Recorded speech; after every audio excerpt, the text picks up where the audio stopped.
Welcome to the Kahler Podcast. This time we're talking about the No Route 2000 Series fixed bridge. This is something that we don't officially make. However, they have been done by special request in the past. How you doing today, Gary? Yeah, I'm fine. I've made quite a few of these for special people, and now we're looking at making them in production. This does take care of a bunch of problems with the traditional Tune-O-Matic bridges. Well, one of the biggest items is the crushing of the bridge from the stop tailpiece and going over the bridge, and we're trying to solve some of those problems. Yeah, most people crank that tailpiece way too low, and that creates tension that crushes the center of the bridge. You can actually see that if you hold a bridge up against a straight edge. Well, the string spacing adjustability is a big plus because you can adjust them left and right from 2.030 to 2.125, and you can use that. It also has up and down, of course, for your radius, and in and out for intonation. That's the benefits of that, plus the locking studs in the back and the disc so that you can get the angle of the string going over the rollers. Yeah, Gibson and Fender spacing are not the same. A lot of people forget that back in the early days, before F spacing and trembuckers, your Gibson spacing was actually tighter than the Fender. So being able to adjust this helps a lot. And you also can have your selection of witness point rollers and steel, brass, or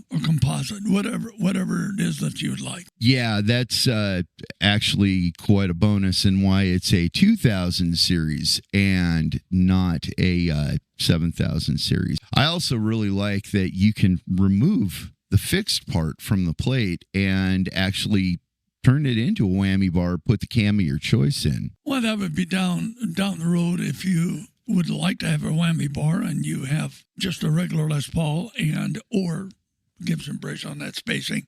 You'd have to route it for a tremolo. And in that case, this is convertible to a tremolo, yes. Now, of course, by that point, you'd be so familiar with the system, you'd probably have a pretty good idea that you wanted to actually do that. Yeah, I think so. That's a fair point. Yeah, and you know, the amount of wood that's taken out for the cam is very minimal compared to every other whammy bar there is out there. Not only wood for the cam, but also you do no back routing whatsoever. And so you got all your wonderful wood there. I would think that probably to see if we have enough interest, would you be interested in seeing if people want to take pre-orders on this? Yes, I would say that. And that would give us an indication of what the run would be. Let me just put it that way. You know, if we make 50 or we make 100 or we make 500, there's a big difference there. So this will be available for pre-order up on the website, and you can let us know. Put some money down on your pre-order, and you will have one as soon as where are we at here?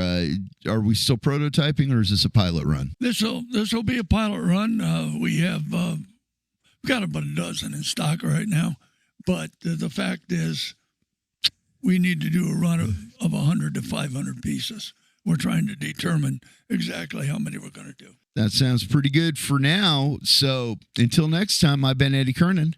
Yep, Gary Kahler, and hey, thank you for watching, and we really will appreciate your comments. See you next week. You bet.